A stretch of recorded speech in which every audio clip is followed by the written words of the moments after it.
नमस्कार, जन टीवी देख रहे हैं आप। मैं श्वेता शर्मा आपके साथ। खबरों की शुरुआत से पहले एक नजर डालेंगे अभी की हेडलाइंस पर।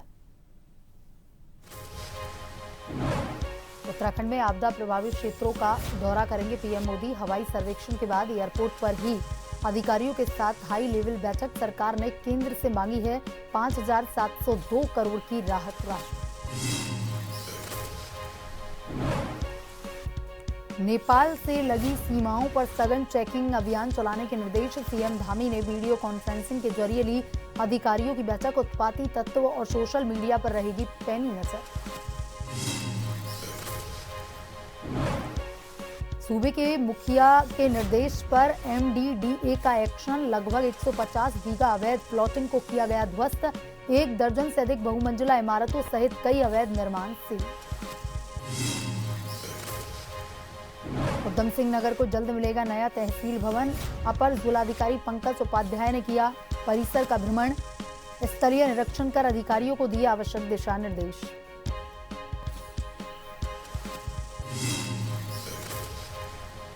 सोशल मीडिया पर फेमस होने के शौक ने पहुंचाया थाने। पिस्तौल से केक काटने का मामले में 3 युवक हिरासत में। जांच में वीडियो में पिस्टल लाइटर होना आया सामने।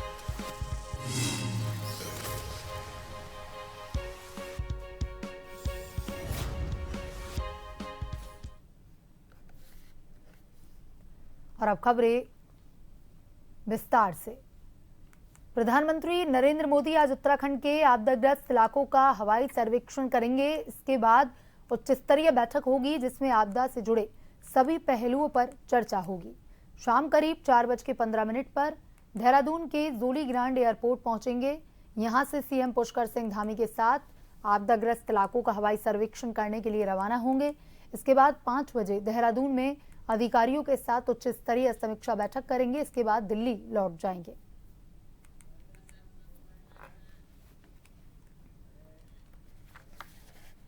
और इसी खबर पर ज्यादा जानकारी के साथ bureau chief SN Pant phone line पर जुड़ चुके हैं। एसएन पंत, उत्तराखंड आ रहे हैं पीएम नरेंद्र मोदी, हवाई सर्वेक्षण करेंगे आपदाग्रस्त क्षेत्रों का। क्या कुछ अपडेट है पूरे दौरे को लेकर के? साथ ही क्या कुछ रहने वाला है, क्या कुछ उनके कार्यक्रम रहेंगे, सुरक्षा के क्या कुछ इंतजाम? बिल्कुल श्वेता, आपको बताना चाहूंगा, उत्तराखंड में जिस तरीके से आपदा का दंश देखने को मिला है, चाहे कुमाऊं हो या गढ़वाल हो, दोनों ही कमिश्नरी में काफी तादाद में जान माल का नुकसान हुआ है। और इस तरीके से खेत खलिहान, सरकारी संपत्ति, आम लोगों के अपने मवेशियां, जान माल के नुकसान के साथ ही बड़ा आर्थिक रूप से भी राज्य को झटका लगा है, धक्का लगा है। और जिसके लिए उत्तराखंड सरकार ने अपने अधिकारियों के जरिए 5,702 करोड़ का एक आकलन रिपोर्ट तैयार की है और भारत सरकार को प्रेषित की है कि ताकि एक विशेष पैकेज उत्तराखंड को आर्थिक रूप से उभरने में दिया जाए। खुद प्रधानमंत्री उत्तराखंड को बड़ी संजीदगी के साथ देखते हैं और बकायदा उत्तराखंड में चल रहे प्रोजेक्ट हमेशा प्रधानमंत्री की मॉनिटरिंग में ही कार्यक्रम उनके संचालित किए जाते हैं। चाहे वो बद्रीनाथ पुनर्निर्माण का काम हो, केदारनाथ पुनर्निर्माण का काम हो, ऋषिकेश कर्णप्रयाग रेल लाइन हो या ऑल वेदर रोड का प्रोजेक्ट हो या रोपवे का प्रोजेक्ट हो, प्रधानमंत्री इसकी मॉनिटरिंग अधिकारियों से समय समय पर लेते रहते हैं। इसी कड़ी में उत्तराखंड में आज प्रधानमंत्री का कार्यक्रम है। प्रधानमंत्री वायुसेना के विशेष विमान के जरिए जौलीग्रांट एयरपोर्ट पहुंचेंगे। तकरीबन 3 से 4 बजे का समय मुकर्रर किया गया है और उसके बाद हवाई सर्वेक्षण, 1 घंटे का पूरा हवाई सर्वेक्षण MI-17 विशेष चौपड़ के जरिए प्रधानमंत्री करने वाले हैं। प्रधानमंत्री आज उत्तराखंड के उत्तरकाशी जिले के धराली इलाके में और चमोली जिले के थराली और छेनागाड़, रुद्रप्रयाग जिले के बागेश्वर और कुमाऊं वाले इलाके में भी हवाई सर्वेक्षण करेंगे और उसके बाद वापस जौलीग्रांट विशेष हेलीकॉप्टर MI-17 के जरिए पहुंचेंगे। और उसके बाद एक हाई लेवल मीटिंग, जो जौलीग्रांट एयरपोर्ट है वहां पर एक गेस्ट हाउस है, उसमें सभागार में प्रधानमंत्री आज अधिकारियों के साथ हाई लेवल मीटिंग करेंगे। और जो आगरण कमेटी, जो भारत सरकार की केंद्रीय एक टीम यहां पर आई हुई है, 7 सदस्यीय अधिकारियों की टीम है जिन्होंने उत्तराखंड में आपदा प्रभावित इलाकों में जाकर के जमीनी हकीकत से रूबरू होकर के एक आगरण तैयार किया गया है। और उत्तराखंड सरकार ने भी 5,702 करोड़ का आगरण तैयार किया है, उस पर भी समीक्षा करेंगे और अधिकारियों को उचित दिशा निर्देश भी देंगे। और उम्मीद ये है उत्तराखंड की ओर से और उत्तराखंड सरकार की ओर से कि प्रधानमंत्री जब हवाई सर्वेक्षण करेंगे तो नुकसान का आकलन खुद ब खुद वो देख पाएंगे, महसूस कर पाएंगे। और जब रिपोर्ट उनके सामने जाएगी तो जाहिर सी बात है प्रधानमंत्री उस हवाई सर्वेक्षण का उत्तराखंड को सीधे तौर पर लाभ देंगे और उसका उत्तराखंड में एक विशेष पैकेज की जो मांग उत्तराखंड की तरफ से की जा रही है उस पर कहीं ना कहीं सैद्धांतिक सहमति भी व्यक्त करेंगे। रहा सवाल सुरक्षा व्यवस्था का, तो सुरक्षा व्यवस्था चाक चौबंद कर दी गई है। एसपीजी ने 24 घंटे पहले ही पूरे एयरपोर्ट को अपने टेक ओवर में ले लिया है और बकायदा चप्पे चप्पर पर पुलिस बल तैनात है। पूरे जौलीग्रांट एयरपोर्ट से लेकर के ऋषिकेश और राय नेपाली फार्म हरिद्वार रोड से लगा हुआ और डोईवाला देहरादून से जो सीमांत क्षेत्र लगा हुआ है उसकी अगर बात करें तो पूरे छावनी में तब्दील कर दिया गया है। यानी जब प्रधानमंत्री जौलीग्रांट एयरपोर्ट पर तकरीबन 4 बजे पहुंचेंगे तो उस समय वहां पर कोई भी दूसरी गाड़ियां या दूसरे लोगों को जाने की अनुमति नहीं होगी। केवल वो लोग जो मुख्यमंत्री के साथ और भारतीय जनता पार्टी के प्रदेश अध्यक्ष के साथ वीवीआईपी पास के जरिए एंटर करेंगे, उन्हीं लोगों को प्रधानमंत्री से मुलाकात करने की अनुमति होगी और वही अधिकारी उसमें शामिल होंगे जो प्रधानमंत्री के शेड्यूल में जिन कार्यक्रमों के तहत जिम्मेदारी लगाई गई है। और प्रधानमंत्री हाई लेवल मीटिंग उत्तराखंड के जौलीग्रांट एयरपोर्ट जो राजधानी देहरादून में मौजूद है वहां के सभागार में लेंगे और शाम 7 बजे प्रधानमंत्री का दिल्ली रवाना होने का कार्यक्रम है। जी एसएन पंत, तमाम जानकारी के लिए धन्यवाद।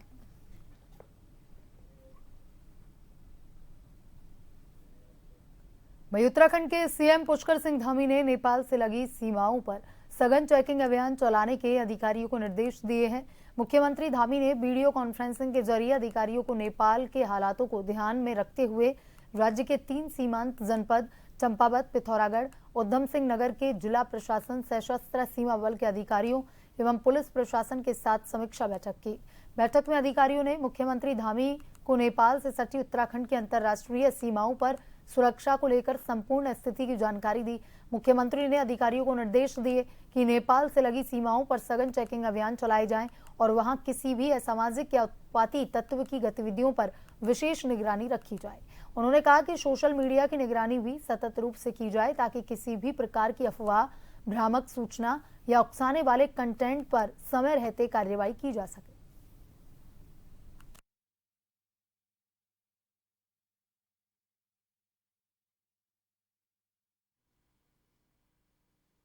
नेपाल में जो हिंसा जो जारी है और जो है उससे हमारी जो सरहदी जनपद है, इस संबंध में कल माननीय मुख्यमंत्री जी द्वारा भी जो है वो समस्त जो है उत्तराखंड पुलिस के साथ जो है सरहदी जो हमारे नेपाल से सटे हुए जिले हैं उनके साथ जो है एक विस्तृत वीसी के माध्यम से चर्चा की गई, जिसमें जो है वो निर्देश दिए गए कि जो हमारी वहाँ पर सतर्कता बढ़ाई जाए, पेट्रोलिंग चेकिंग बढ़ाई जाए और जो है सोशल मीडिया है इस पे भी हम लोग अलर्ट रहे। तो इसमें जो है हमने जो एसएसबी लगी हुए उनके साथ भी जो है समन्वय बनाते हुए जो है ज्वाइंट पेट्रोलिंग उत्तराखंड पुलिस इनके साथ मिलकर कर रही है और अतिरिक्त जो है सतर्कता बढ़ा दी गई है। वहीं नेपाल में हाल ही में हुई हिंसक घटनाओं के बाद वहां कर्फ्यू लागू कर दिया गया। नेपाली जनता और प्रशासनिक अधिकारियों के बीच चल रहे संघर्ष ने पूरे देश को अराजकता की स्थिति में डाल दिया। ऐसे में नेपाल के लोग जो हर वर्ष सितंबर महीने में व्यावसायिक उद्देश्य से भारत और उत्तराखंड राज्य के नैनीताल जिले के रामनगर व अन्य जगहों में गर्म कंबल, कालीन, गर्म वस्त्र और अन्य घरेलू सामान बेचने के लिए आते हैं, इस हिंसा पर अपनी प्रतिक्रिया दे रहे हैं। नेपाल से आए व्यवसायी बताते हैं कि भारत के विभिन्न क्षेत्रों में आने का उनका उद्देश्य केवल ईमानदारी से व्यापार करना है। उन्होंने यह भी बताया कि उनके लिए यह समय साल का महत्वपूर्ण हिस्सा है जब वे अपने परिवार के लिए आजीविका कमाते हैं। इस बार की हिंसा के बीच कई नेपाली व्यापारी अपने अनुभव साझा करते हुए कहते हैं कि यह हिंसा पूरी तरह से गलत है और इससे न केवल नेपाल की छवि प्रभावित हो रही है बल्कि उनकी रोजी रोटी भी संकट में आ गई है। नेपाल के एक प्रमुख व्यापारी किशन बहादुर ने कहा कि हम हर साल इसी समय भारत आते हैं ताकि हम अपने हाथ से बनाए गए गर्म कंबल, कालीन, अन्य वस्त्र बेचकर अपने परिवार का पालन पोषण कर सकें। हम शांति के पक्षधर हैं और किसी भी प्रकार की हिंसा का समर्थन नहीं करते। और क्या करना चाहते हैं, ऐसा नहीं होना चाहिए। बड़ा बड़ा मकान टूट गया, बड़ा बड़ा सरकार टूट गया, भवन टूट गया, ऐसा टूट गया, ऐसा नहीं होना चाहिए। और पीएमपी बदल गया और क्या कर रहे हैं, ऐसा नहीं होना चाहिए। ऐसा हिंसा घाप दौड़ नहीं होना चाहिए और हत्या हिंसा हो गया। आपके भी लोग कोई घायल हुए हैं उसमें, आपके जानने वाले हैं? सब नेपाल अभी तक कोई हुआ नहीं है।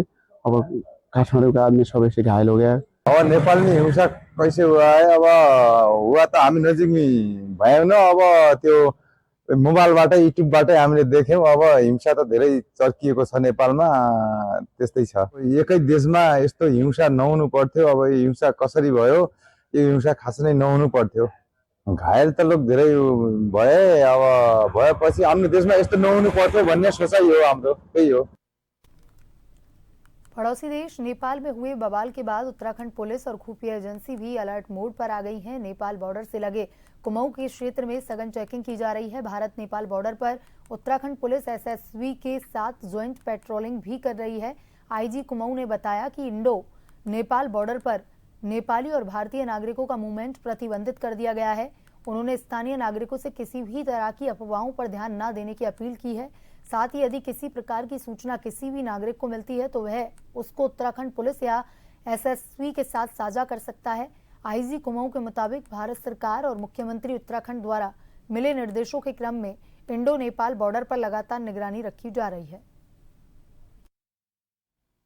देखिए, नेपाल में जो इस वक्त स्थिति है उसको देखते हुए भारत सरकार और माननीय मुख्यमंत्री जी द्वारा जो निर्देश दिए गए हैं उसके क्रम में बॉर्डर पे निरंतर चेकिंग एसएसबी द्वारा और लोकल पुलिस द्वारा जॉइंट पेट्रोलिंग भी की जा रही है और चेकिंग भी की जा रही है, जिससे कि कोई भी एंटी सोशल एलिमेंट्स का मूवमेंट नेपाल से इंडिया की तरफ ना हो। इस ओर निर्देश सबको दिए गए हैं क्लियर। हमारी बॉर्डर पे जो स्ट्रेंथन किया गया है पेट्रोलिंग, उसके बाद मूवमेंट रिस्ट्रिक्ट कर दिया गया है, चाहे वो नेपाली सिटीजन्स का हो चाहे इंडियन सिटीजन्स का हो। साथ ही साथ निरंतर अवेयरनेस जो है बॉर्डर विलेजेस में की जा रही है, लोकल पुलिस द्वारा भी सर्वेलेंस रखी जा रही है और हम यही अपेक्षा करेंगे कि लोग अफवाहों पर विश्वास नहीं रखें। अगर किसी के पास कोई लाभप्रद सूचना हो कि सिंह धामी के सख्त निर्देशों पर उपाध्यक्ष वंशीधर तिवारी की अगुवाई में मसूरी देहरादून विकास प्राधिकरण ने अवैध प्लॉटिंग और नियम विरुद्ध निर्माण के खिलाफ अब तक की सबसे बड़ी कार्रवाई को अंजाम दिया है। बीते एक माह के भीतर प्राधिकरण ने लगभग 150 बीघा अवैध प्लॉटिंग को ध्वस्त करने के साथ ही ऋषिकेश सहित विभिन्न स्थानों पर 1 दर्जन से अधिक बहुमंजिला इमारतों समेत दर्जनों निर्माणों को सील किया। डोईवाला के झावरावाला में 18 बीघा, रानी पोखरी में डानडी गांव में 10 से 12 बीघा, भानियावाला के वक्सारवाला में 25 बीघा और देहरादून के हरिद्वार रोड पर 40 बीघा अवैध प्लॉटिंग को ध्वस्त किया गया है। इसके अतिरिक्त शीशम बाड़ा क्षेत्र में 10 बीघा, रूपनगर बद्रीपुर में 5 बीघा अवैध प्लॉटिंग को भी गिराया गया। एमडीडीए उपाध्यक्ष वंशीधर तिवारी ने कहा कि मुख्यमंत्री पुष्कर सिंह धामी की मंशा स्पष्ट है। प्रदेश में अवैध प्लॉटिंग और नियम विरुद्ध निर्माण किसी भी कीमत पर बर्दाश्त नहीं किया जाएगा। नहीं, देखिए, जैसा कि मैं बता रहा हूँ, चूंकि जो मसूरी देहरादून विकास प्राधिकरण क्षेत्र है वो जो भूपयोग होता है तो निर्धारित भूपयोग के अनुसार ही आप मानचित्र स्वीकृत करा सकते हैं। लेकिन जो एग्रीकल्चर लैंड यूज है, एग्रीकल्चर लैंड यूज में अगर कोई घर बनाता है तो उस पर मानचित्र स्वीकृति कार्रवाई नहीं हो सकती। तो जो आम जनता है उनके साथ कहीं न कहीं ये नुकसान करता है, उनके साथ धोखाधड़ी है। तो जो इस तरह के अवैध प्लाटिंग उनके खिलाफ हम लोग कार्रवाई कर रहे हैं ताकि आमजन छला न जाए। उधम सिंह नगर के अपर जिलाधिकारी पंकज उपाध्याय आज किच्छा पहुंचे, जहां उन्होंने तहसील परिसर का निरीक्षण किया। बता दें कि अंग्रेजों के समय से चली आ रही पुरानी इमारत में किच्छा तहसील का कामकाज संचालित हो रहा है। अब इसको नया रूप देने के लिए प्रशासन ने नई बिल्डिंग बनाने का प्रस्ताव तैयार किया है। अपर जिलाधिकारी पंकज उपाध्याय ने बुधवार को स्थलीय निरीक्षण कर अधिकारियों को आवश्यक दिशा निर्देश दिए। उन्होंने कहा कि किच्छा में जल्द ही नई तहसील भवन का निर्माण शुरू किया जाएगा।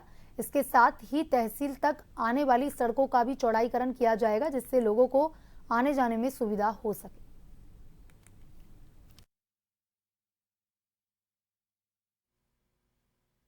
तहसील भवन का एसडीएम कोर्ट का निर्माण किया जाना है।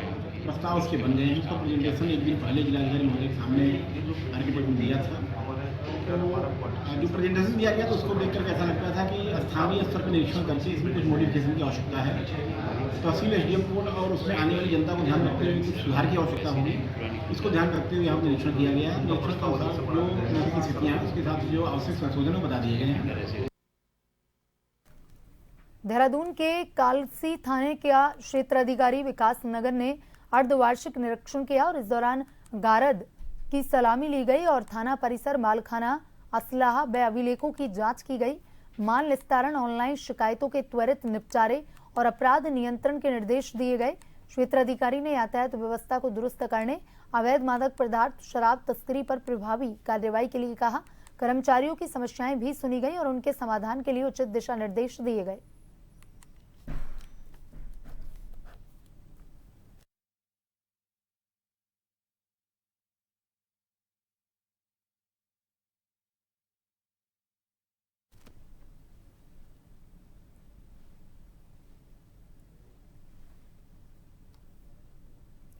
डीएफओ रामनगर ने शमशान घाट का निरीक्षण कर कहा कि जल्द ही शमशान घाट को अन्य स्थानों पर शिफ्ट किया जाएगा। एक सप्ताह पूर्व सभासदों के द्वारा शमशान घाट की समस्याओं को लेकर एक ज्ञापन डीएफओ रामनगर को दिया गया था, जिसमें अवगत करवाया गया था कि जंगल सफारी शुरू होने के बाद वर्षों पुराना शमशान घाट अपने स्थान से हटाकर अन्य स्थान पर शिफ्ट कर दिया गया था, मगर जिस स्थान पर शमशान घाट को शिफ्ट किया गया है उस स्थान तक पहुंचने वाला मार्ग उबड़ खाबड़ है। वहीं बारिश में यह मार्ग कीचड़ से भी भर जाता है, जिससे आने जाने में भारी दिक्कतों का सामना करना पड़ता है। वहीं बरसातों में शमशान घाट पर कोई भी टीन शेड न होने के कारण अंतिम संस्कार में भी दिक्कत होने का हवाला दिया गया, जिसको देखते हुए रामनगर वन प्रभाग के डीएफओ ध्रुव मरतोलिया ने मौके पर जाकर निरीक्षण कर शीघ्र सभी समस्याओं के समाधान सरकार से मिलकर करने की बात कही। खबर एक वायरल वीडियो से जुड़ी है, जिसमें 3 युवकों को पिस्तौल से केक काटते हुए देखा गया। इस पर देहरादून के एसएसपी ने संज्ञान लेते हुए पुलिस को निरीक्षण के कार्रवाई के निर्देश दिए। पुलिस ने त्वरित कार्रवाई करते हुए तीनों युवकों की पहचान कर उन्हें हिरासत में लिया है।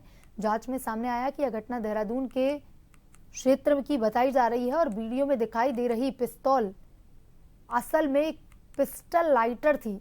युवकों ने यह वीडियो सोशल मीडिया पर वायरल होने के उद्देश्य से बनाई थी। हालांकि असली हथियार न होने के बावजूद इस तरह का स्टंट कानून व्यवस्था के लिहाज से गंभीर माना जाता है, क्योंकि यह लोगों में डर या भ्रम पैदा कर सकता है।